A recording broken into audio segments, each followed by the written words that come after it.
తెలంగాణ ప్రజా రవాణా తెలంగాణ ఆర్టీసీ ప్రమాదంలో పడింది. ప్రగతి రథ చక్రాలు ఊడిపోతున్నాయి. ఆర్టీసీని ప్రభుత్వము కావాలి అని చెప్పి నిర్వీర్యం చేస్తోంది అని చెప్పి కూడా కార్మిక సంఘాలు ఆరోపిస్తున్నాయి. ఒకవైపు ఆర్టీసీ ఆస్తులు అమ్మేందుకు తెలంగాణ ప్రభుత్వం ప్రయత్నాలు చేస్తుంటే మరొకవైపు ఆర్టీసీ కార్మికులను యాజమాన్యం వేధింపులకు గురి చేస్తోంది. చిన్న చిన్న సమస్యలను పెద్దగా చూపించే ప్రయత్నం చేస్తూ సిబ్బందిని మొత్తం తగ్గించుకునే ఉద్దేశంతో సిబ్బందిని బయటికి పంపించేందుకు ఆర్టీసీ యాజమాన్యం ప్రయత్నిస్తోంది అన్న ఆరోపణలు వెల్లువెత్తుతున్నాయి. ఉన్నపలంగా టీఎస్ఆర్టీసీ సిబ్బందిని తొలగించేందుకు రంగం సిద్ధం చేస్తున్నట్టుగా కనిపిస్తోంది. ఆర్టీసీ కార్మికుల ఉసురు తీస్తున్నారు పాలకులు. డ్యూటీల పేరుతో ఆర్టీసీ అధికారుల ఒత్తిడి తట్టుకోలేక చాలామంది కార్మికులు ఆత్మహత్యలు తప్ప మరొక మార్గం లేదు అన్నట్లుగా ఆర్టీసీలో పరిస్థితి తయారయ్యింది. అనేక డిపోల్లో రోజు రోజుకి ఆర్టీసీ ఉద్యోగులు తగ్గిపోతున్నారు. ఆర్టీసీ కార్మికుల్ని నిత్యం యాజమాన్యం వేధిస్తోంది. కార్గో, పార్సిల్, కొరియర్ సర్వీసుల్లో హమాలీ పనులు సైతం చేసేందుకు ఆర్టీసీ సిబ్బంది సిద్ధపడ్డా కూడా ప్రభుత్వం ఒప్పుకోవట్లేదు. వారిని కూడా తగ్గించే ప్రయత్నాలు ముమ్మరం చేసింది. అదే సమయంలో డిపోల్లో పారిశుద్ధ్య పనుల్లో బస్సు డ్రైవర్లు, కండక్టర్లు తమ ఆత్మ గౌరవాన్ని చంపుకొని ఆర్టీసీని బతికించుకునేందుకు పారిశుద్ధ్య పనులు చేస్తున్నా కూడా ఆర్టీసీ యాజమాన్యం కానీ ప్రభుత్వం కానీ సంతృప్తి చెందట్లేదు. ఎవరైనా కార్మికులు ప్రశ్నిస్తే ఉద్యోగం ఊడినట్లే అన్నట్లుగా ఆర్టీసీ మారింది. ఎందుకంటే 2-3 సంవత్సరాల క్రితం వరకు ఆర్టీసీ కార్మిక సంఘాలు బలంగా ఉండేటివి. సమ్మె సాకుతో ప్రభుత్వము ఆర్టీసీలో ఎన్నికలు నిర్వహించకుండా ఆర్టీసీ సంఘాలను మొత్తం కూడా రద్దు చేసిన నేపథ్యంలో అసలు కార్మికుల గొంతు నొక్కిన పరిస్థితుల్లో మాట్లాడేందుకు కార్మికులు జంకుతున్నారు. ఈ నేపథ్యంలో ఉద్యోగస్తులు ఆర్టీసీ డ్రైవర్లు కానీ కండక్టర్లు కానీ తమ ఉద్యోగాలకు రాజీనామా చేసేలా డిఎంలు, సిఐలు అరాచకంగా వ్యవహరిస్తున్నారు అని చెప్పి కూడా కార్మిక సంఘాల నేతలు ఆవేదన వ్యక్తం చేస్తున్నారు. కండక్టర్లకు కేపీకే, డ్రైవర్లకు కేఎంపీఎల్ రూల్స్ అంటూ కొత్త కుట్రకు కూడా తెరలేపారు. ఈ నేపథ్యంలో మైలేజ్ ఇవ్వట్లేదు, ఆక్యుపెన్సీ రేట్లు పెంచట్లేదు అని చెప్పి మొత్తము సమస్యలను మొత్తం కూడా ఆర్టీసీ నష్టాలకు ప్రధాన కారణంగా కండక్టర్లు, డ్రైవర్లే అన్నట్లుగా ఆర్టీసీ యాజమాన్యం వ్యవహరిస్తుండటంతో ఒత్తిడికి గురై ఆ కార్మికులు ఆత్మహత్యలు చేసుకుంటున్నారు. గుండెపోటుకు బలైపోతున్నారు ప్రగతి రథ చోదకులు. కార్మికుల మరణాల్ని ఆర్టీసీ యాజమాన్యం పట్టించుకోవట్లేదు. సంస్థ కోసం అందరూ పనిచేయాలి అని సన్నాయి నొక్కులు నొక్కుతూ ప్రైవేటు ఉద్యోగుల కోసం డిపోల్లో నోటీసులు జారీ చేస్తున్నారు. ప్రధానంగా మొత్తము ఆర్టీసీలో వేల సంఖ్యలో బస్సులు తగ్గిపోతున్న సమయంలో డ్రైవర్లకు, కండక్టర్లకు పని లేదు అని చెప్పి కంట్రోలర్లుగానో లేకపోతే హమాలీ కూలీలుగానో లేకపోతే డిపోలో అంతర్గతంగా చిన్న పనులు చేపిస్తున్న ప్రభుత్వము సిబ్బంది అధికంగా ఉన్నారు కాబట్టి అడ్జస్ట్ చేయాలన్న ఉద్దేశంతో ఆయా పనులు చేయిస్తూ మళ్ళా డ్రైవర్ల కోసము, కండక్టర్ల కోసము, టెంపరీ డ్రైవర్ల కోసము ఎందుకు ఈ నోటీసులు, డిపోల్లో నోటీసులు ఎందుకు గేట్ల ముందు అంటిస్తున్నారు అని చెప్పి కూడా కార్మికులు ప్రశ్నిస్తున్నారు. ముందస్తు ప్రణాళికలో భాగంగా ఇప్పటికే కార్మిక సంఘాలను ఆర్టీసీ యాజమాన్యం రద్దు చేసింది. సమ్మె సాకుతో కార్మిక సంఘాల ఎన్నికలు నిర్వహించకుండా యాజమాన్యం ఆడిందే ఆట, పాడిందే పాటగా సాగుతోంది. కార్మికులను ఆదుకుంటాను అని చెప్పి ఆర్టీసీని బతికించుకుంటాము, 100 కోట్లు కేటాయిస్తాము అని చెప్పిన ప్రభుత్వం ఇప్పటివరకు ఆర్టీసీకి నిధులు కేటాయించలేదు. మరొకవైపు కార్మికుల సంక్షేమ కోసం కార్మిక సంఘాలను రద్దు చేసిన తర్వాత, ఎన్నికలను రద్దు చేసిన తర్వాత సమన్వయ కమిటీలు ఏర్పాటు చేస్తాము, ఫ్రెండ్లీ ప్రభుత్వము అని చెప్పి కూడా సమన్వయ కమిటీలను ఏర్పాటు చేస్తాము, ఆర్టీసీ కార్మికులను, డ్రైవర్లు కానీ కండక్టర్ కానీ ఎటువంటి సమస్యలున్నా ఈ సమన్వయ కమిటీలకు చెప్పుకుంటే సరిపోతుంది అని చెప్పి కూడా తెలంగాణ ప్రభుత్వము హామీ ఇచ్చింది. హామీ ఇచ్చి దాదాపు 2 సంవత్సరాలు గడిచిపోయింది. ఇప్పటివరకు సమన్వయ కమిటీల మాట దేవుడెరుగు. కనీసం ఆర్టీసీ సిబ్బంది తమ గోడు వెళ్ళబోసుకునేందుకు కూడా ఒక యంత్రాంగము, వ్యవస్థ ఏర్పాటు చేయలేని పరిస్థితుల్లో ఆర్టీసీ కార్మికులు మొత్తం తీవ్ర మనోవేదనకు గురవుతున్నారు. ఇక అదే సమయంలో ఒక విషయాన్ని మనం గుర్తు చేసుకోవాల్సిన అవసరం ఉంటుంది. తెలంగాణ ఉద్యమంలో కూడా ఆర్టీసీ కార్మికులదే అత్యంత కీలక పాత్ర. బస్సులు బంద్ కావటం వల్ల జనజీవనం పూర్తి స్థాయిలో స్తంభించింది. ఈ నేపథ్యంలో బంద్ ప్రభావం కనిపించింది. అదే ఆర్టీసీ బస్సులు నడిచి ఉంటే కనుక తెలంగాణ సమ్మె విజయవంతం కాకపోయేది, తెలంగాణ బంద్ జరగకపోయేది. అప్పుడు ఉమ్మడి పాలకులు కూడా ఆర్టీసీ కార్మికుల మీద విపరీతంగా ఒత్తిడి తీసుకొచ్చారు. మీరు తెలంగాణ బంద్లో పాల్గొంటే బస్సులను నడిపించకపోతే కనుక మీ ఉద్యోగాలు ఊడగొడతాము అని చెప్పి కొంతమంది ఉద్యోగాలు ఊడగొట్టినా కూడా తెలంగాణ సాధనే మా ఏకైక ధ్యేయం, ప్రత్యేక తెలంగాణ రాష్ట్రంలోనే ప్రగతి రథచక్రాలు పరుగులు పెడతాయి, ప్రజా రవాణా బలపడుతుంది అని చెప్పి కూడా పెద్ద ఎత్తున కార్మికులు నాడు బస్సులను బంద్ చేశారు. జనజీవనం స్తంభించిపోవడంతో ఢిల్లీ కదిలింది. ఆర్టీసీ సమ్మెతో కేంద్ర ప్రభుత్వం దిగొచ్చి తెలంగాణ ప్రకటించింది. కానీ నేడు తెలంగాణలో ఆర్టీసీ కార్మికుల దుస్థితి మరింత దుర్భరంగా మారింది. ఆర్టీసీ కార్మిక సంఘాల నేతలని పాలకులు వేధిస్తున్నారు. ఒక చోటు నుంచి మరొక చోటికి ట్రాన్స్ఫర్ చేస్తూ తీవ్ర ఇబ్బందులకు గురిచేస్తున్న నేపథ్యంలో తాజాగా ఆర్టీసీని వదులుకునేందుకే తెలంగాణ ప్రభుత్వం ప్రయత్నిస్తోంది అన్న ఆరోపణలు వెలువెత్తున్నాయి. డ్రైవర్లకైతే మైలేజ్ రాలేదని, కండక్టర్లకైతే ఆక్యుపెన్సీ రేటు పెంచలేదని, జీతాలు కట్ చేస్తున్నారు, డ్యూటీలకు వస్తున్నా కూడా డ్యూటీలు వేయకుండా తీవ్ర స్థాయిలో ఇబ్బందులకు గురి చేస్తున్నారు అని చెప్పి కూడా పెద్ద ఎత్తున కార్మికులు ఆందోళన వ్యక్తం చేస్తున్న నేపథ్యంలో నిజంగా తెలంగాణ ఆర్టీసీని ఎందుకు తెలంగాణ ప్రభుత్వం వదులుకోవాలని చూస్తోంది అన్న అంశానికి సంబంధించిన చర్చను కొనసాగిద్దాం. మనతో పాటు చర్చలో పాల్గొంటున్నారు టీజేఎంయు రాష్ట్ర ప్రధాన కార్యదర్శి హనుమంత్ గారు, దాంతోపాటు ఎస్డబ్ల్యూఎఫ్ రాష్ట్ర ప్రధాన కార్యదర్శి విఎస్ రావు గారు, దాంతోపాటు టీఎంయు రాష్ట్ర అధ్యక్షులు వి తిరుపతి గారు మన చర్చలో పాల్గొంటున్నారు. అందరికీ స్వాగతం అండి. మొదట మనం విఎస్ రావు గారి దగ్గరికి వెళ్దాం. ఎస్డబ్ల్యూఎఫ్ జనరల్ సెక్రటరీ విఎస్ రావు గారి దగ్గరికి వెళ్ళి చర్చను ప్రారంభిద్దాం. విఎస్ రావు గారు నమస్తే అండి. విఎస్ రావు గారు వినిపిస్తుంది నా వాయిస్?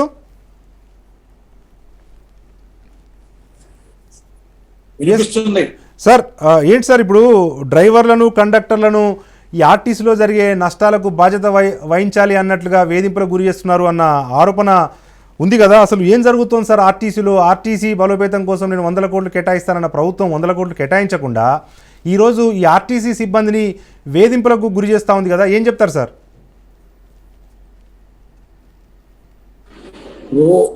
ఆర్టీసీ ఇప్పుడు ఆదాయం పేరుతోటి ఆదాయానికి ఖర్చుకు మధ్య వచ్చిన వ్యత్యాసాన్ని ఎట్లా పూడ్చుకోవాలనే దాన్ని దృష్టిలో పెట్టుకొని కార్మికుల ద్వారానే పూడ్చడం అనే దానికోసం ప్రయత్నం చేస్తున్నారు. ఉదాహరణకి ఇప్పుడు ఆర్టీసీ ఏదైతే సంవత్సరానికి 2 సంవత్సరాలు 2019, 2020, 2021 ఈ 3 సంవత్సరాల కాలంలో 2.5 సంవత్సరాల కాలం కరోనా పీరియడ్ లో ఉంది.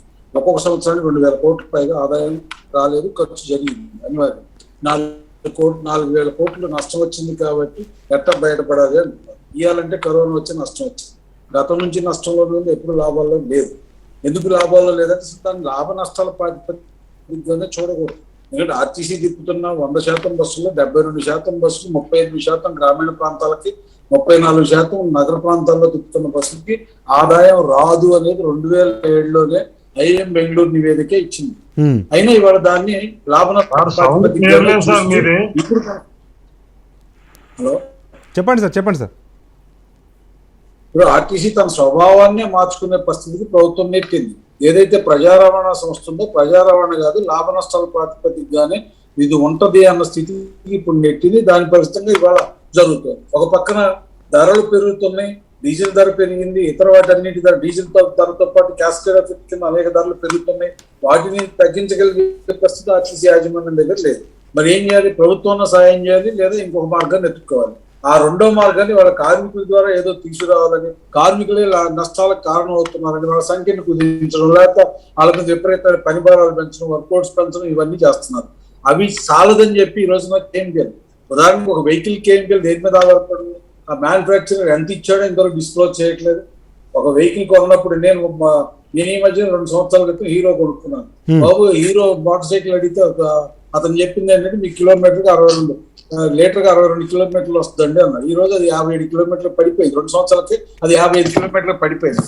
అంటే 7 కిలోమీటర్లు వాళ్ళు ఇచ్చిన దానికంటే తగ్గిపోయింది. ఇది వస్తుంది. నేను ఇప్పుడు బండి తోలుతున్న బండికి వస్తున్న అనుభవం. మరి బస్సు కూడా అట్టే ఇచ్చుంటారు కదా. ఇప్పుడు 15 ఏళ్ల క్రితం 20 ఏళ్ల క్రితం ఇచ్చిన కేఎంపీఎల్ ఇప్పుడు తెమ్మని చెప్పి డ్రైవర్ను ఒత్తిడి చేసి ఇగో మీరు ఇంత లీటర్లు ఎక్కువ వాడారు కాబట్టి మీ జీతం ఎందుకు రికవర్ చేయడం అంటే ఇది వేధింపు తప్ప ఇంకోటి కాదు.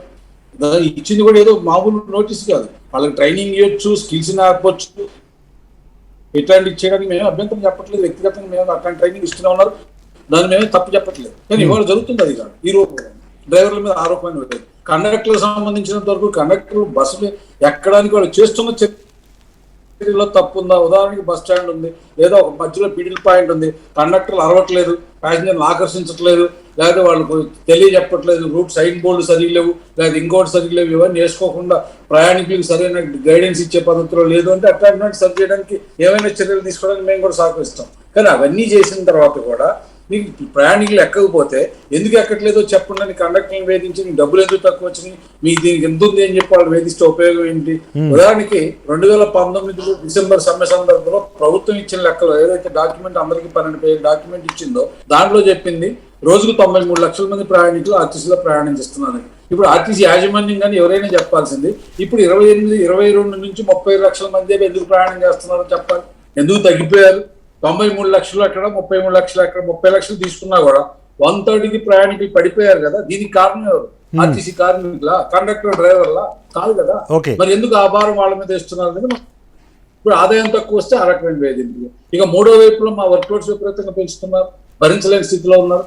ఇప్పుడు వరంగల్లో 1 డిపోలో 64 మంది మహిళలు పనిచేస్తున్నారు. దాదాపు 50 డ్యూటీలని ఇప్పుడు దాకా స్పెషల్ ఆఫ్ డ్యూటీలు ఒక రోజు పనిచేస్తే ఇంకో రోజు సెలవు ఇచ్చే డ్యూటీలని ఓటీ డ్యూటీలుగా మార్చి ప్రతిరోజు ఉదయం 6 రాత్రి 11 వచ్చేలాగా మహిళల డ్యూటీలు కూడా అన్ని మార్చేశారు. ఇప్పుడు 64 మంది మహిళలు అలవ లక్షణం నేడుస్తున్నారు. మరి ముఖ్యమంత్రి గారు చెప్పిన మాట ఏమైపోయింది?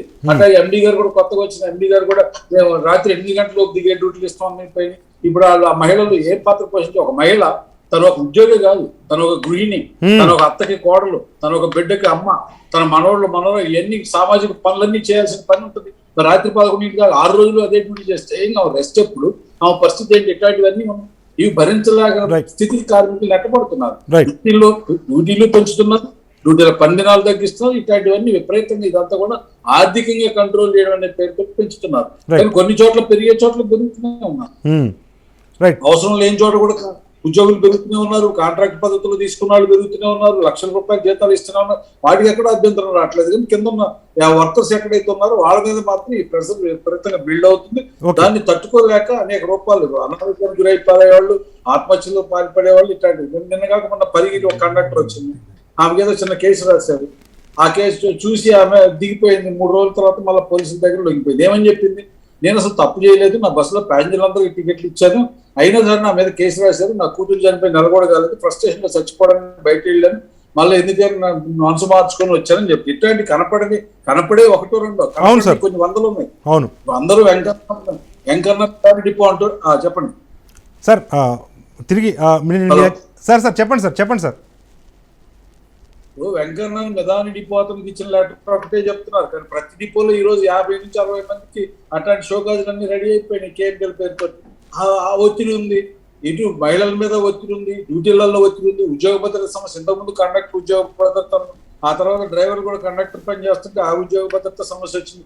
ఈ రోజు మొత్తం కార్మికులందరికీ ఉద్యోగ భద్రత సమస్య ముందుకు వచ్చింది. ఎందుకు? విఆర్ఎస్ తీసుకొస్తా ఉంటున్నారు. మేము సర్వే చేసాం అంటే 2000 మంది అంగీకరించారని ఎండీ గారు చెప్పారు.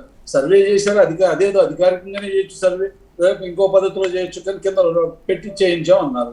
అంటే విఆర్ఎస్ ముందుకు పట్టుకొస్తున్నారు.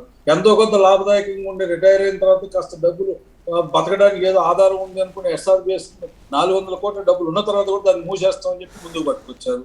ఆ రకంగా ఎస్బిటిని రద్దు. మా సిసిఎస్ ఉంది, మేము అప్లై చేసుకున్న 2 రోజుల్లో మాకు లోన్ వచ్చే ఫెసిలిటీ ఉన్న సిసిఎస్ డబ్బులు 900 కోట్లు వాడుకున్నారు. నిజాయితీగా అంతకుముందు ఉన్న వాళ్ళు తప్పులు చేశారు, నేను వస్తే సరి చేస్తాను అనుకుంటే ఎండీ గారు, ఈ చైర్మన్ గారు వచ్చిన తర్వాత చేయాల్సిందేంటి? వాళ్ళు చేరిన సెప్టెంబర్ 3వ తారీఖు నుంచి ఆలోచించాల్సింది అక్టోబర్ నెల జీతం నుంచి కూడా ఏదైతే రికవర్ చేస్తున్నారో ఆ రికవరీ సిసిఎస్ కి సక్రమంగా జమ చేయించే పని చేయాలి. ఇప్పుడు 8 నెలలు దగ్గర 8 నెలలు అవుతుంది. 8 నెలల కాలంలో ఆ డబ్బులు సిసిఎస్ జమ చేయట్లేదు. మొత్తం అంతా కూడా సభ్యులు బయటికి పోయేవాళ్ళు, ఇబ్బంది పడేవాళ్ళు, పెళ్లి చేయలేక, ఇది చేయలేక, హాస్పిటల్ పాలై ఆస్తులు తెచ్చుకోలేక ఇబ్బంది పడుతున్నారు. దీనికి కారణం యాజమాన్యం కదా. మరి అది కుటుంబాల మీద అన్నిటి మీద ఎఫెక్ట్ అవుతుంది, ఒక ఉద్యోగికే కాదు. ఉద్యోగ కుటుంబంలో ఉన్న వాళ్ళందరూ ఇబ్బంది పడుతున్నారు, పెళ్లి చేయలేక పిల్లలు ఆగిపోతున్నారు, అలా ఆగిపోతున్నాయి. ఇట్లాంటి ఆర్థిక పెన్షన్. రెండోది పిఎఫ్ డబ్బులు 1400 కోట్ల రూపాయలు వాడుతుంది. ఇప్పుడు పిఎఫ్ లో వచ్చే సమస్య ఏంటంటే రేపు ఎప్పుడన్నా ఇంకో 10 ఏళ్ల తర్వాత లేదా 4 ఏళ్ల తర్వాత ఈ ఆర్టీసీని మూసేస్తే చివరిలో ఉన్న వాళ్ళకి డబ్బులు ఇవ్వడానికి డబ్బులు ఉండవు ఆర్టీసీ దగ్గర, పిఎఫ్ ట్రస్ట్ దగ్గర. ఎందుకంటే 1400 కోట్లు అసలు ఇవ్వాలని చెప్తున్నారు. 1400 కోట్ల మీద ఏ సంవత్సరంలో ఎంత వడ్డీ జమ చేయాలి ఎంతవరకు గౌరవ లెక్కలు చెప్పట్లేదు. కాబట్టి ఆ వడ్డీ పిఎఫ్ ట్రస్ట్ జమ కాకపోతే చివరిలో ఉన్న కార్మికులందరూ నష్టపోతారు. ఆ భయం ఎప్పటి నుంచి కూడా పట్టుకుంది. Right sir. తిరిగి నేను మీ దగ్గరకు వస్తాను సార్. మనతో పాటు టీఎంయూ రాష్ట్ర అధ్యక్షులు తిరుపతి గారు ఉన్నారు, వారిని అడిగి చర్చను కొనసాగిద్దాం. సార్, ఇప్పుడు విఎస్ రావు గారు చెప్పిన సమస్యలు మొత్తం ఉన్నప్పుడు ఆ సమస్యలను కార్మికులను వేధించొద్దు అని చెప్పి మీరు యాజమాన్యం దృష్టికి కానీ లేకపోతే ప్రభుత్వం దృష్టికి కానీ తీసుకెళ్లే ప్రయత్నం చేశారా? ఎందుకంటే కొన్ని కార్మిక సంఘాలు ప్రభుత్వానికి దగ్గరగా ఉన్న నేపథ్యంలో కనీసం వాళ్ళ ద్వారా అయినా ప్రభుత్వానికి రాయబారం పంపించే ప్రయత్నం చేశారా తిరుపతి గారు? అంటే నిజంగా ఇప్పుడు కార్మిక సంఘాలను రద్దు చేశానని చెప్పి ప్రభుత్వం చెప్తా ఉంది కదా, మరి ఈ కార్మికుల సమస్యలు పరిష్కారం కావాలంటే యాజమాన్యంతోనో లేకపోతే ప్రభుత్వంతోనో మీరు చర్చించే అంశాన్ని పరిశీలించారా, చర్చించే ప్రయత్నం ఏమైనా చేశారా సార్?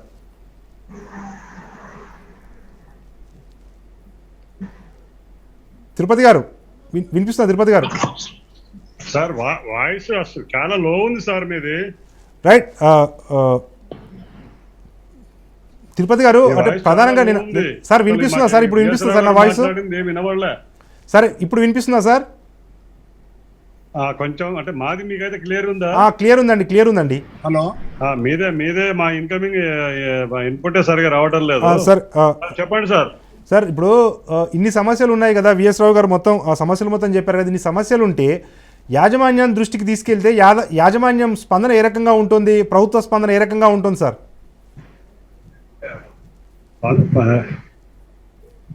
సార్ తెలియంది కాదు, ఇప్పుడైతే 55 రోజుల సమ్మె తర్వాత ఏదైతే మౌఖిక ఆదేశాలతో ఓకే వినిపిస్తుంది చెప్పండి సార్, వినిపిస్తుంది చెప్పండి సార్.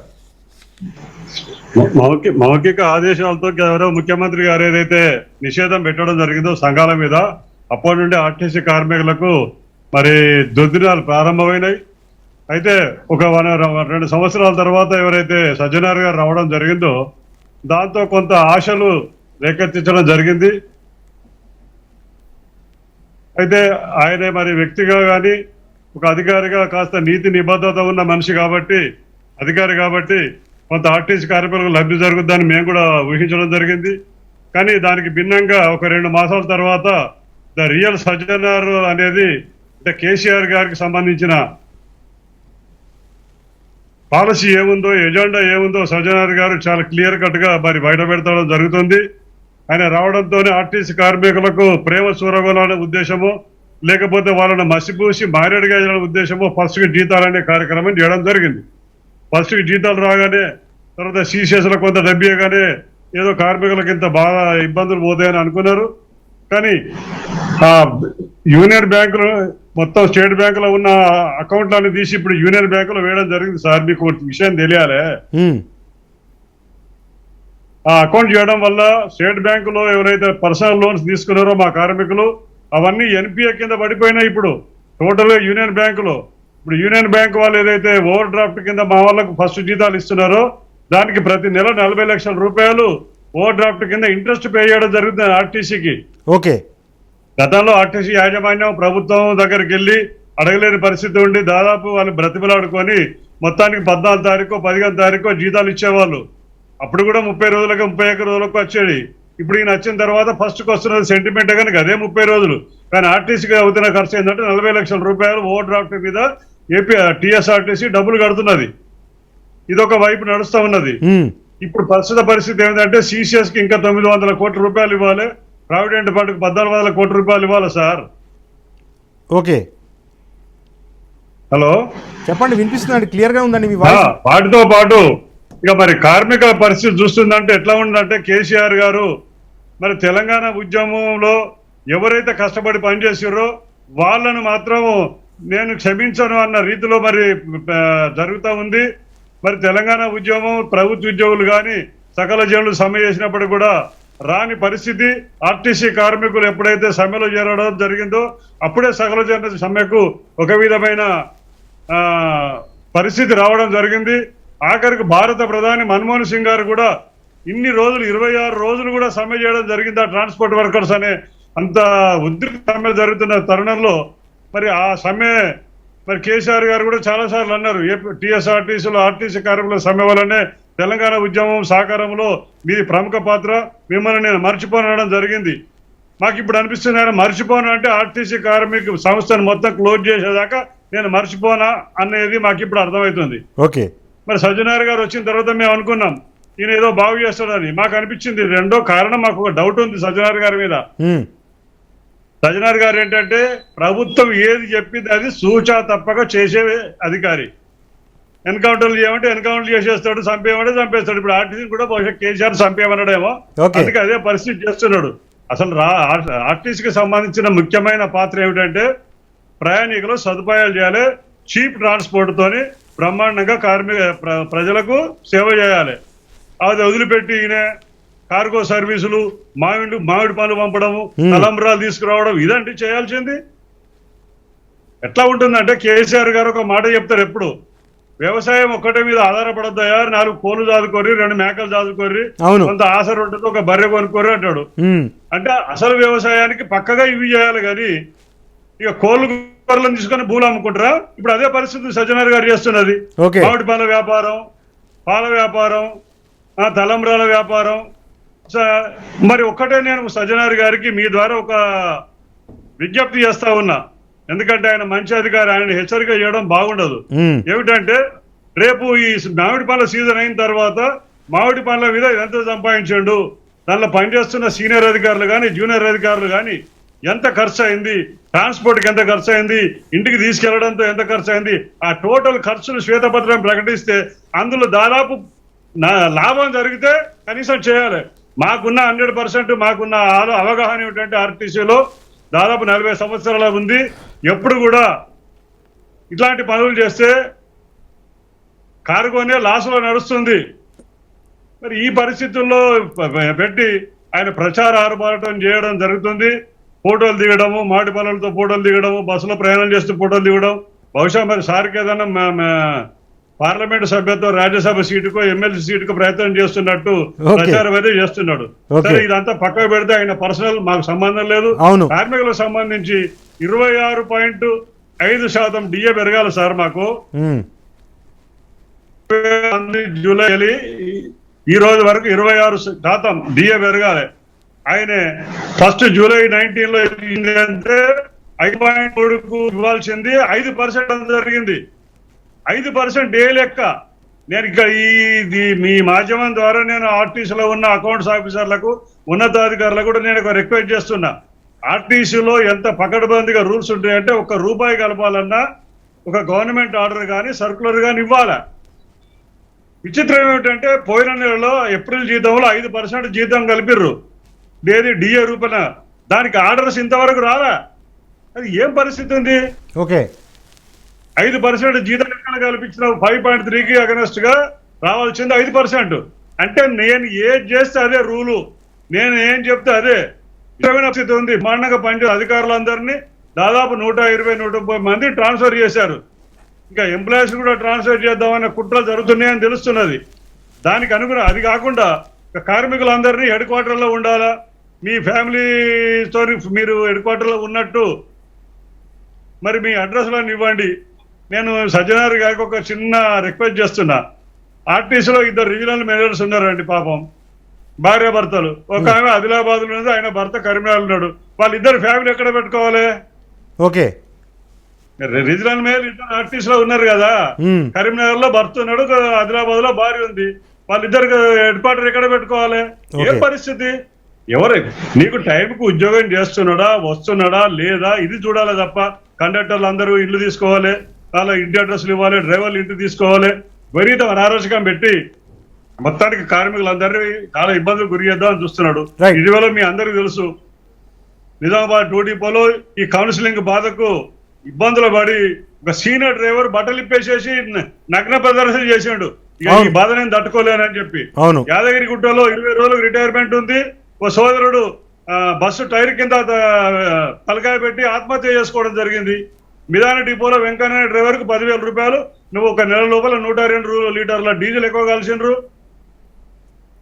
కాబట్టి నీకు 10,710 రూపాయలకి ఎందుకు రికవరీ చేయకూడదు?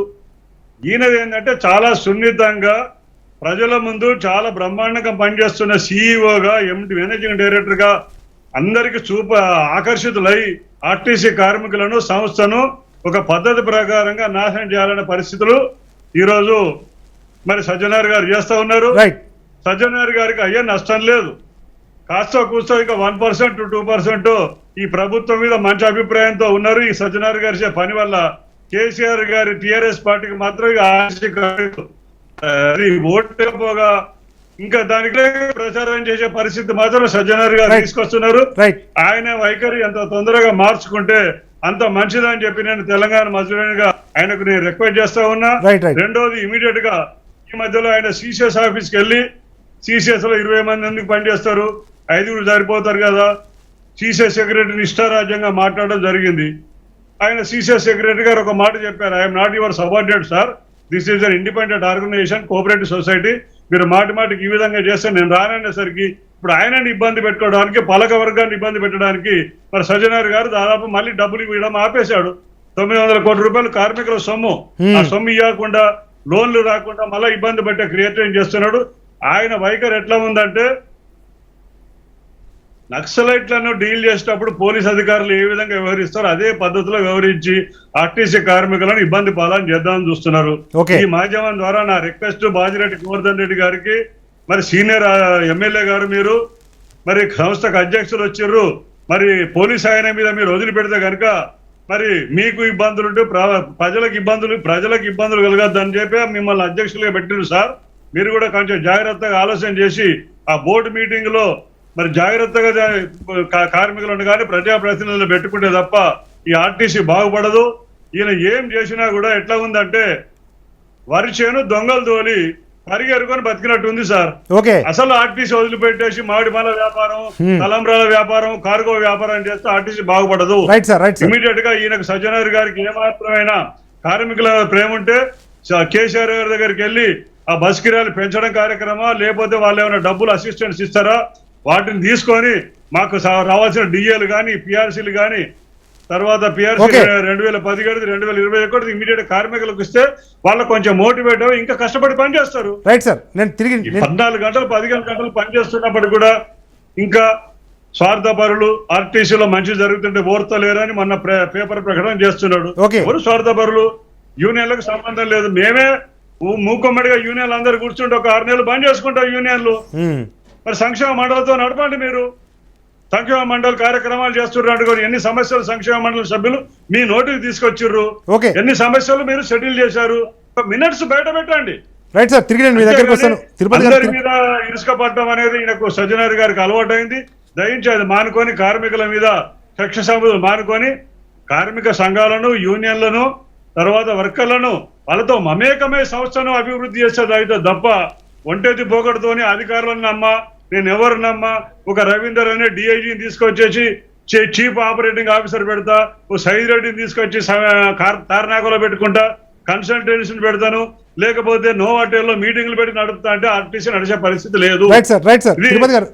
ఆయనకు నా ఇబ్బంది కేసీఆర్ గారికి, మరి కాబోయే ముఖ్యమంత్రి అనుకుంటాం మేమైతే, కేటీఆర్ గారికి, మరి మా సంస్థ అధ్యక్షులు మరి బాజిరెడ్డి గోవర్ధన్ గారికి నా విజ్ఞప్తి, ఆర్టీసీ కార్మికులతో పెట్టుకుంటే ఎప్పుడు ఎవరు కూడా ముందుకు పోలేదని చెప్పి కేసీఆర్ గారు మాకు 10 సార్లు చెప్పిండు. అది మీకు కూడా వర్తిస్తుందని సవినయంగా మీకు తెలంగాణ మధ్యవర్గం తరఫున విజ్ఞప్తి చేస్తూ మీకు చెప్తున్నా. Right sir, thank you. Tirupati గారు లైవ్ లో అందుబాటులో ఉండండి. తిరిగి నేను మీ దగ్గరికి వస్తాను. మనతో పాటు టీజేఎంయూ రాష్ట్ర ప్రధాన కార్యదర్శి హనుమంత్ గారు ఉన్నారు. హనుమంత్ గారు, ఏంటి సార్ అంటే ఇప్పుడు మొత్తము ప్రత్యక్షంగానో పరోక్షంగానో కార్మికులను వేధింపులకు గురి చేస్తున్నారనేది మీ కార్మిక సంఘాల ప్రధాన ఆరోపణ. ఎందుకు ఇట్లా వేధింపులకు గురి చేయడం ద్వారా ఆర్టీసీ నుంచి కార్మికులను దూరం చేస్తే వీలైనంత త్వరగా ఆర్టీసీని క్లోజ్ చేయొచ్చు అన్న ఒక ప్రధాన ఉద్దేశంతోనే ప్రభుత్వం ఈ రకంగా వ్యవహరిస్తుందని భావిస్తారా సార్ మీరు? ఇప్పుడు ముఖ్యమంత్రి గారు తెలంగాణలో టీఆర్ఎస్ గవర్నమెంట్ వచ్చిన తర్వాత అసలు ప్రజాస్వామ్య బద్దంగా నడవట్లేదని స్పష్టంగా తెలుస్తుంది. అసలు ఇది ప్రజాస్వామ్య ప్రభుత్వమా లేకపోతే రాచరిక ప్రభుత్వమా అనేది ఆర్టీసీలో చూస్తే గుర్తవుతుంది. ఎందుకంటే టీఎస్ఆర్టీ జరుగుతున్నదంతా రాచరిక పాలన కొనసాగుతుంది, అంటే బ్రిటిష్ పాలన కొనసాగుతుంది. అసలు ఇక్కడ చట్టాలు ఉంటే చట్టాలు ఎక్కడ కూడా అమలు కావట్లేదు. ఈ చట్టాలను పూర్తిగా ఉల్లంఘిస్తూ అసలు అరాచకం అంటే ఆర్టీసీలో ఉన్నంత అరాచకము దేశంలో ఎక్కడ ఉండదు. ఆర్టీసీలో చట్ట విరుద్ధము అనేటువంటి డ్యూటీలు ఎక్కడ కూడా ఉండవు. ఇప్పుడు రోజుకు 8 గంటలు 6 గంటలు 50 నిమిషాలు సిటీలో చేయాలి, 8 గంటలు హైదరాబాద్ మన డిస్ట్రిక్ట్ లో చేయాలి. కానీ ఇప్పుడు 10 గంటలు 12 14 16 గంటలు డ్యూటీ చేస్తున్నప్పటికీ కూడా లీవ్లు ఇవ్వమని, కేఎంపీఎల్ డ్రైవర్ డీజిల్ ఎక్కువ వాడుతున్నాడని, లేకపోతే కండక్టర్ డబ్బులు రావట్లేదని, ఈ విధంగా అనేక విధంగా ఈ ఏదైతే వేధింపులకు గురి చేస్తా ఉన్నారో కండక్టర్ డ్రైవర్లు చనిపోతా ఉన్నారు. అయినా కనికరం లేదు. ఈ రోజు ముఖ్యమంత్రి గారు మేము ఒకటే అడుగుతా ఉన్నాము, మీరు తెలంగాణ వచ్చిందంటే కేవలం ఆర్టీసీ సిబ్బంది పనిచేస్తే వచ్చిందనేది గుర్తించుకోవాల్సిన అవసరం. అందరితో పాటు వాళ్ళు చేసిందని అహంకార పూరితంగా ఈ రోజు ముఖ్యమంత్రి గారు మాట్లాడుతూ ఉన్నారు. అసలు టీఎస్ఆర్టీసీలో 49,000 మంది ఉన్నటువంటి ఉద్యోగులు ఇప్పటికే దాదాపు ఒక 2,000 మంది సస్పెండ్ అయిపోయారు. చాలా మంది ఈ 2-3 నెలల నుంచి రిటైర్మెంట్ కూడా అవుతా ఉన్నారు. సో రిక్రూట్మెంట్ లేదు, కొత్త బస్సులు కొనట్లేదు, అసలు ఎలాంటిది లేదు. ఈ రోజు ఎట్లా జరుగుతూ ఉన్నదంటే, నువ్వు చేయి లేకపోతే ఆర్టీసీ ఉండదు, నువ్వు ఉంటే నా ఇష్టం ఉన్నట్టు పని చేసుకుంటా లేకపోతే చేయండి, అంతకంటే మీరు ఎక్కువ మాట్లాడవద్దు అనే ధోరణితో ఈ రోజు మరి ఎండి గారు ప్రవర్తిస్తా ఉన్నారు. అదే విధంగా ప్రభుత్వం కూడా ప్రవర్తిస్తా ఉంది. నిజంగా కూడా తెలంగాణ ఉన్నటువంటి అందరి ప్రభుత్వ ఉద్యోగులకు, కార్పొరేషన్ లో ఉన్నటువంటిది ఏదైతే ప్రభుత్వ సంస్థలు ఉన్నటువంటి ఉద్యోగులకు, ప్రైవేట్ ఉద్యోగులకు అందరు కూడా ఈరోజు ముఖ్యమంత్రి గారు వేతనాలు పెంచారు, డిఏలు ఇచ్చారు, అన్ని చేశారు. కానీ ఆర్టీసీలో ఉన్నటువంటి ఆర్టీసీ యావత్తు సిబ్బంది రోజుకు విరామం లేకుండా, అసలు విరామం అనేది లేకుండా రోజుకు కష్టపడి పనిచేస్తున్నటువంటి ఆర్టీసీ సిబ్బందిని గుర్తించకపోవడం చాలా శోచనీయం. ఈ రోజు రాష్ట్రంలో అందరికంటే తక్కువ జీతాలు ఉన్నాయంటే ఆర్టీసీ ఉద్యోగులు. 8 సంవత్సరాల నుంచి ఇప్పటి వరకు కూడా వేతన సవరణలో 2 జరగాలే, అవి కూడా చేయలేదు. అదే కాకుండా 6 డిఏలు ఆటోమేటిక్ గా ప్రతి 6 నెలలకు ఒకసారి రావాల్సినటువంటి డిఏలు అవుతున్నాయో ఆటోమేటిక్ గా రావాలి. అంటే కరువు భత్యం ఏదైతే ఈ కరువు భత్యం కూడా ఇవ్వలేని పరిస్థితి ఈ యొక్క రాష్ట్ర ప్రభుత్వం ఉందా అంటే, ఈ దృష్టాంతం ఏంటంటే టీఎస్ఆర్టీసీలో ఉన్నటువంటి అన్ని డిపోలను ఈ మెల్లమెల్లగా ఎత్తేసే కార్యక్రమంలో భాగంగానే ఈ రోజు ఆర్టీసీ సిబ్బంది పైన ఇష్టం ఉన్నట్టుగా ప్రవర్తిస్తా ఉన్నది. ఈ రోజు కన్ను లేవా ముఖ్యమంత్రి గారికి? అన్నిట్లో ఏదో అన్ని చూస్తా ఉన్నారు. కానీ టీఎస్ఆర్టీసీ చనిపోతుంటే కూడా కనిపించట్లేదా? ఈ యాదగిరిగుట్ట డిపోలో మొన్న 3 రోజుల క్రితము అసలు 20 రోజులు రిటైర్మెంట్ కావాల్సిన అటువంటి వ్యక్తి, సో ఆయన బస్సు కింద తలబెట్టి చనిపోయిందంటే ఇంతకంటే ఇంకేమైనా ఉంటుందా? అంటే ముఖ్యమంత్రి గారు కన్ను కనిపించట్లేదా? అసలు ఏమనాలి, ఎవరు చెప్పాలి? అంటే కావాలనే యూనియన్లు నిర్ణయం చేసి యూనియన్లు ఇక్కడ నుంచి లేవు, నేను ఏదైతే వెల్ఫేర్ కమిటీలు ఉన్నాయో ఆ కమిటీలు నేను మొత్తం ఆర్టీసీని నడిపిస్తా అని చెప్పారు. ఈ రోజు ముఖ్యమంత్రి గారు ఏదైతే చెప్పిందో అదే దాన్ని ఈ రోజు ఎండి గారు చేస్తా ఉన్నారు. కానీ ఎండి గారు ఆర్టీసీని ఉద్ధరించడానికో లేకపోతే ఆర్టీసీలో ఉన్నటువంటి సమస్యలు పరిష్కరించడానికో రవాణా వ్యవస్థను పెంపొందించడానికో రాలే. ఈ రోజు ముఖ్యమంత్రి గారు చెప్పిన మాటలు సాకారం చేయడానికే ఈ రోజు ఎండి గారు వచ్చారు. అసలు ఎండి గారు వస్తే మేము సంతోషపడ్డాం, తప్పకుండా మా సమస్యలన్నీ సాల్వ్ అయిపోతాయి. ఎందుకంటే చాలా జీతాలతో ఉన్నాం, అసలు మాకు చాలా ఇబ్బందికరమైన ఆర్థికంగా, మానసికంగా, శారీరకంగా ఇబ్బంది ఉన్నాయి, ఒక చట్ట వ్యతిరేక డ్యూటీలు ఉన్నాయి, అవన్నీ పోయి ఒక పద్ధతి మీద వస్తాయి. ఒక రిక్రూట్మెంట్ అయితే కండక్టర్ డ్రైవర్లు వస్తారు, ఆర్టీసీ కూడా బలోపేతం అవుతాయి, ప్రజలు కూడా రవాణా వ్యవస్థ మెరుగుపడుతుందని చాలా ఆలోచన చేశాం.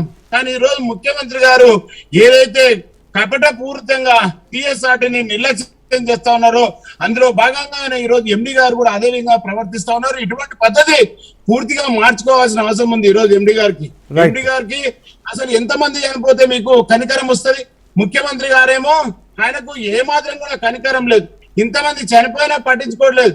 ఆర్టీసీ ఉద్యోగులతో ముఖ్యమంత్రి అయినటువంటిది మర్చిపోయి కనీసము మరి ఆ యొక్క ఏదైతే ముఖ్యమంత్రి అయ్యి కావడానికి కారణం ఆర్టీసీ సిబ్బంది కూడా ముందుండి పోరాటం చేశారు, తెలంగాణ రావడానికి సహకారం చేయడానికి వీళ్ళు ముందున్నటువంటి ఆలోచన కూడా తెలంగాణ ఉద్యమంలో కూడా చాలా మంది ముందుండి పోరాటం చేశారు. ఏదైనా సరే జైలుకైనా సరే తయారుండి పోరాటం చేస్తే ఈ రోజు ఆంధ్రప్రదేశ్ లో ఉన్నటువంటి ఆర్టీసీ మంచిగా అక్కడ ఉన్నటువంటి జీతాలు కానీ, అక్కడ ఉన్న అలవెన్సులు కానీ, అక్కడ ఉన్న డిఏలు కానీ పూర్తిగా రావడం జరుగుతున్నది. కానీ టీఎస్ఆర్టీసీలో బస్సులు పెంచట్లేదు, డిపోలు పెంచట్లేదు, ఉన్న సిబ్బంది సర్వనాశనం చేస్తా ఉన్నారు. ఈ రోజు ఆర్టీసీ సిబ్బంది చనిపోయే పరిస్థితిలో ఉన్నారు.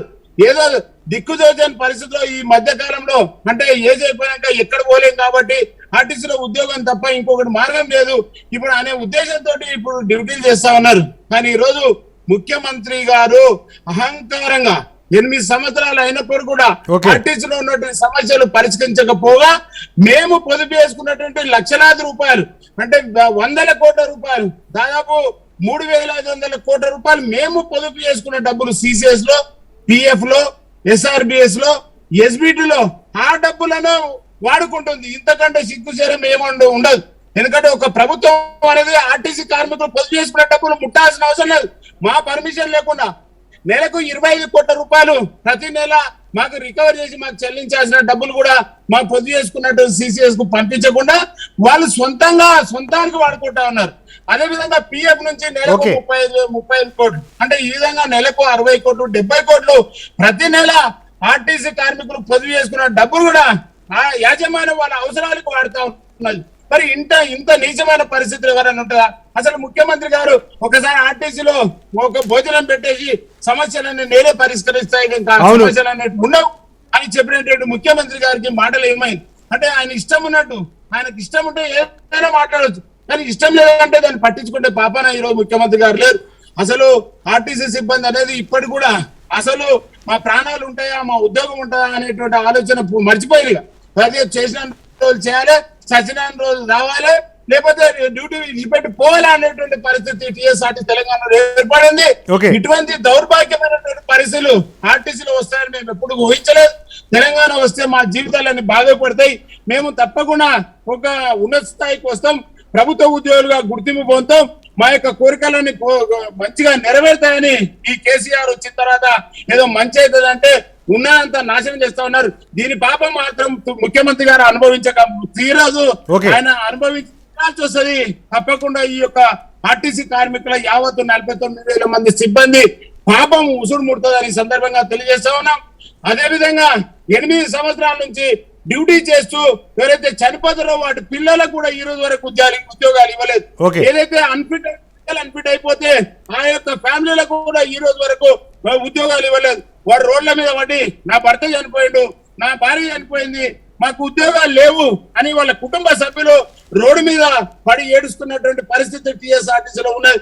మరి ఎక్కడ కూడా ముఖ్యమంత్రి గారు చలించట్లేదు. అసలు ఈ రోజు ముఖ్యమంత్రి గారికి ఒక మానవత్వం గాని కనికరం గాని లేనటువంటి ముఖ్యమంత్రి గారు దేశంలో ఎవరున్నారు. ఎంత అబద్ధం చెప్పిన ముఖ్యమంత్రి అంతకంటే ఎక్కువ అబద్ధం ముఖ్యమంత్రి చెప్తా ఉన్నాడు. ఇటువంటి ముఖ్యమంత్రి గారు ఉండాలంటే అసలు భయంతో బతుకుతున్నాం. ప్రజాకారుల పాలన లెక్క ఈ రోజు తెలంగాణ కొనసాగుతోంది. ఆర్టీసీలో చూస్తే అసలు చట్టం అనేది ప్రభుత్వము గౌరవించాలి. చట్టాలను లేకున్నటువంటి చేస్తున్నట్టు గవర్నమెంట్ ఎవరంటే తెలంగాణ ప్రభుత్వం. కేంద్ర పరిధిలో ఉన్నటువంటి కార్మిక చట్టాలను కూడా నిర్దాక్షిణ్యంగా మేము ఇక యూనియన్లను ఉంచమని ఒక 3-4 సంవత్సరాల నుంచి ఘోరంగా ఆర్టీసీ కార్మికులకు ఇబ్బంది పెడుతున్నటువంటి ఈ యొక్క ముఖ్యమంత్రి వైఖరి మారాల్సిన అవసరం ఉంది. ఈ యొక్క ప్రభుత్వ వైఖరి మారాలి. ఈ రోజు ఆర్టీసీలో యూనియన్లను వెంటనే అనుమతించాల్సిన అవసరం ఉంది. చనిపోతున్నటువంటి ఉద్యోగులకు రక్షణ కావాలంటే, ఈ యొక్క కార్మిక సమస్యలు తీరాలంటే, ఈ యొక్క కార్మికుల సమస్యలు మొత్తం కూడా నెరవేర్చాలంటే యూనియన్లు అనేది అవసరము. యూనియన్ లో ఉంటే చట్టం వస్తానన్నటువంటి ఏకైక లక్ష్యంతో కేవలం సమ్మె చేసిండ్రు, మీరు నాకు ఎదురు తిరిగిండ్రు, ఇక యూనియన్లు ఉండదు. ఈ ఆర్టీసీని మొత్తం కూడా ఆ యొక్క ఆస్తులను కూడా మెల్లమెల్ల ఆర్టీసీ ఖజానాకు మళ్లించుకునే విధంగా ఈ రోజు ఈ రాష్ట్ర ప్రభుత్వం చేపడతా ఉన్నది. MD గారు కూడా మేము చాలా సార్లు చెప్పడం జరిగినది, అయ్యా MD గారు మీరు ఆర్టీసీ కార్మికుల సమస్యలు చాలా ఉన్నాయి, రోజుకు చెమటోస్తూ రోజుకు మీరు నిలబడి కూడా ప్రయాణం చేయలేరు, కానీ డ్యూటీ చేస్తున్న కండక్టర్ డ్రైవర్ మెకానిక్లు ఎవరైతే ఉన్నారో వాళ్ళు ఘోరంగా మరి మరణించే వరకు కూడా డ్యూటీ చేస్తున్నప్పుడు కూడా మీ కనికరం లేకుండా మేము డ్యూటీలు ఇన్ని గంటలే ఉంటాయి, మేము ఇదే విధంగా ఉంటది, ఎవడు మాట్లాడినా సస్పెండ్ చేస్తాం, రిమూవ్ చేస్తాం, ట్రాన్స్ఫర్ చేస్తాం అనేటువంటి నిరంకుశంగా ఈ రోజు ఆర్టీసీలో కొనసాగుతోంది. ఇటువంటి పద్ధతి మారాల్సిన అవసరం ఉంది. ఈ రోజు ముఖ్యమంత్రి గారికి చాలా సార్లు చెప్పారు. ఇప్పుడు ఎట్లా ఉంది పరిస్థితి అంటే ఎవరు మాట్లాడితే వాళ్ళు ఉద్యోగం తీస్తున్నారు, ఎవరు మాట్లాడితే వాళ్ళు ట్రాన్స్ఫర్ చేస్తున్నటువంటి ఏకైక లక్ష్యంతో ఈ రోజు ప్రభుత్వం కూడా ప్రవర్తిస్తా ఉంది. కాబట్టి వాళ్ళు ఆ విధంగా చేస్తున్నారు. కాబట్టి ఆర్టీసీ సిబ్బంది ఎక్కడ కూడా బయటికి రావలేదు. తప్పకుండా ఎదురు తిరిగే సమయం దగ్గరకు వచ్చేసింది. ఈ రోజు ముఖ్యమంత్రి గారు శాశ్వతంగా ముఖ్యమంత్రిగా ఉండలేరు. మీకు కూడా అమాస పుణ్యం ఏదో విధంగా ఉంటుందో ఈ రోజు మీరు పుణ్యంగా అవుతుంది, మళ్ళీ వచ్చే రోజులు అమావాస్య పరిస్థితి ఏర్పడుతుంది. ఇంత నిరంకుశంగా ఇంత దాదాపు 49,000 మంది కుటుంబాలను అంటే 49,000 మంది ఆర్టీసీ సిబ్బందిని, అది వారి కుటుంబాలు ఒక 3-4 లక్షల మంది ఉంటారు, వాళ్ళ ఉసురు మాత్రం తప్పకుండా ముట్టడం జరుగుతుందని యావత్తు తెలంగాణ ఉన్నట్టు అందరు ఉద్యోగులకు జీవితాలు పెంచి ఆర్టీసీ సిబ్బంది కష్టపడి అసలు విరామం లేకుండా నీతిగా నిజాయితీవంతంగా డ్యూటీ చేస్తున్నట్టు ఆర్టీసీ సిబ్బందికి వేతనాలు పెంచకుండా, డిఏలు ఇవ్వకుండా, చట్ట వ్యతిరేక డ్యూటీలతో మోసపూరితంగా ఈ రోజు రాజ్యాన్ని ఏలుతున్నటువంటి ముఖ్యమంత్రి గారి వైఖరి మారాల్సిన అవసరం ఉంది. Right sir. దీనికి సహకరిస్తున్నటువంటి అధికారులు చాలా మంది అధికారులు మాత్రము ఇష్టం ఉన్నట్టు వేధిస్తా ఉన్నారు. కేంపీలు రాయాలి ఛార్జ్ షీట్, మీరు ఏదైతే డీజిల్ ఎక్కువ వాడినావు ఈ వాడిన డబ్బులు నువ్వే కట్టాలి అనేటువంటి ఛార్జ్ షీట్ ఇవ్వడం, అదేవిధంగా డెబిట్ వేయడం, ఈ ఉన్నటువంటి ఇంక్రిమెంట్ రాష్ట్రంలో ఉన్నటువంటి ఇంక్రిమెంట్ ఎవరు కూడా రాకపోవడం, ఉన్న జీతం కూడా సరిగ్గా ఇవ్వకపోవడం. ఈ రోజు ఎండి గారు ఒక్కడే చెప్తున్నారు, నేను వచ్చినా మీకు ఫస్ట్ జీతాలు ఇస్తున్నా, నేను వచ్చినా మీకు ఫస్ట్ జీతాలు ఇచ్చిన. అంటే నేను చేసిన దానికి ఫస్ట్ కు మాత్రం జీతాలు ఇస్తున్నారు కానీ ఎక్కువ ఇవ్వట్లేదు కదా. ఇన్ని టీఏలు రావాలి, 6 టీఏలు రావాలంటే ఒక 5% డిఏ ఇచ్చారు. ఏ లెక్కలో ఇచ్చారు అంటే లెక్క అనేది లేదు. వాళ్ళు ఇష్టం ఉన్నట్టు చేస్తా ఉన్నారు, ఇష్టారాజ్యం కొనసాగుతా ఉన్నది. ఈ ఎన్ని రోజులు జరగదు, కొన్ని రోజులు మాత్రమే ఈ యొక్క ఇష్టారాజ్యం జరుగుతుంది. దానికి ఒక టైం వస్తుంది, పాపం పండే రోజు వస్తుంది. ఈ రోజు ఆర్టీసీ యావత్తు సిబ్బంది, కండక్టర్, డ్రైవర్, మెకానిక్, సూపర్వైజర్ ఉన్నటువంటి అందరు కూడా అసలు ఘోరాతి ఘోరంగా బాధలు అనుభవిస్తున్నటువంటి పరిస్థితి ఎదుర్కొంటారు. దీనికి తప్పకుండా తగిన మూల్యం ఈ రోజు రాష్ట్ర ప్రభుత్వం చెల్లించాల్సిన అవసరం వస్తుంది. తప్పకుండా జరుగుతుంది. ఈ రోజు అధికారులు కూడా యూనియన్లు ఏమనైతే ఇష్టం ఉన్నట్టు విచ్చలవిడిగా వారు ఇష్టం ఉన్నట్టుగా మాట్లాడడం, ఇష్టం ఉన్నట్టుగా చేయడం, ఎదురు తిరగకుండా ఏం చేసినా సరే మేము అడ్డంగా మీకు ఇష్టం ఉన్నట్టు చేస్తామనే దురుద్దేశంతో ఈ రోజు చాలా మంది అధికారులు ప్రయత్నం చేస్తా ఉన్నారు. ఇటువంటి పద్ధతి మార్చుకోవాల్సిందిగా ఈ సందర్భంగా ఈ యొక్క ప్రభుత్వాన్ని హెచ్చరిస్తా ఉన్నాం. అదేవిధంగా ఈ యొక్క యాజమాన్యాన్ని కూడా హెచ్చరిస్తా ఉన్నాం. రైట్, థ్యాంక్స్ అండి. చర్చలో పాల్గొన్న టీజేఎంయూ రాష్ట్ర ప్రధాన కార్యదర్శి హనుమంతరావు గారికి, దాని తర్వాత ఎస్డబ్ల్యూఎఫ్ జనరల్ సెక్రటరీ విఎస్ రావు గారికి, టీఎంయూ రాష్ట్ర అధ్యక్షులు తిరుపతి గారికి అందరికీ కూడా ధన్యవాదాలు. ప్రధానంగా ఇది ఆర్టీసీ కార్మికుల సమ్మె కాదు, కార్మిక నాయకులు చెప్తున్నట్టుగా 49,000 మంది సిబ్బంది సమస్య కాదు, ఇది యావత్ తెలంగాణ సమస్య. ఎందుకంటే ఆర్టీసీ బాగుంటేనే సామాన్యుడు ప్రయాణం సాగించగలుగుతాడు. ఆర్టీసీ అంటేనే సేఫ్టీ. మన బస్సులలో కూడా మనం బోర్డులు చూస్తుంటాము, ప్రయాణికులకు సంబంధించి మీరు ఆటోల్లోనో కిక్కిరిసి కానీ లేకపోతే జీబుల్లో కానీ కిక్కిరిసి వెళ్తే కనుక ఓవర్లోడ్తో యాక్సిడెంట్లు అవుతాయి, మీ ప్రాణానికి ప్రమాదం ఉంటుంది. కాబట్టి మీరు ఆర్టీసీ ప్రయాణం సురక్షితం అని చెప్పి కూడా మన సైన్ బోర్డ్స్ చూస్తుంటాం కదా. ఈ ఆర్టీసీ ప్రధానంగా ఆర్టీసీ కార్మికులను వేధింపులకు గురి చేయడం అంటే ఆర్టీసీని బొందబెట్టే ప్రక్రియకే ప్రభుత్వం ప్రయత్నిస్తుంది. కాబట్టి ఆర్టీసీని ఖచ్చితంగా కాపాడుకుంటాము అని చెప్పి కూడా కార్మిక సంఘ నాయకులు హెచ్చరిస్తూ ఉన్నారు. అదే సమయంలో ఆర్టీసీని కాపాడుకునే బాధ్యత ప్రతి ఒక్క ప్రయాణికుడి మీద ఉంటుంది. ఎందుకంటే ఇది చాలా అత్యంత చౌక ప్రయాణము. అదే మనం మెట్రో రైలు ఎక్కితే కనుక 50 రూపాయలకు పైగానే ఛార్జీలు ఉంటాయి, కానీ ఆర్టీసీలో 20 రూపాయలకు మించి హైదరాబాద్లో ఛార్జీలు ఉండని నేపథ్యంలో ఆర్టీసీని కాపాడుకోవాల్సిన బాధ్యత అందరి మీద ఉంటుంది. అదే సమయంలో ప్రభుత్వం కూడా తన మనసు మార్చుకొని నిజంగా ఆర్టీసీ నష్టానికి కార్మికులనే బాధ్యతగా చేయకుండా కార్మిక సంఘాలతో కానీ లేకపోతే అఖిలపక్ష సమావేశాన్ని ఏర్పాటు చేసి నిజంగా కార్మికుల అభిప్రాయాన్ని కూడా సేకరిస్తే కనుక ఖచ్చితంగా ఆర్టీసీలో నష్టాలు తగ్గిపోయి ఖచ్చితంగా ఆర్టీసీ లాభాల బాట పడుతుంది, అందరి ప్రయాణికులకు ఒక భరోసా కల్పిస్తుంది అన్న ఒక అభిప్రాయం మాత్రం మన చర్చలో వ్యక్తం అవుతుంది. ఇది ఇవాల్టి చర్చ. చూస్తూనే ఉండండి రాజ్ న్యూస్.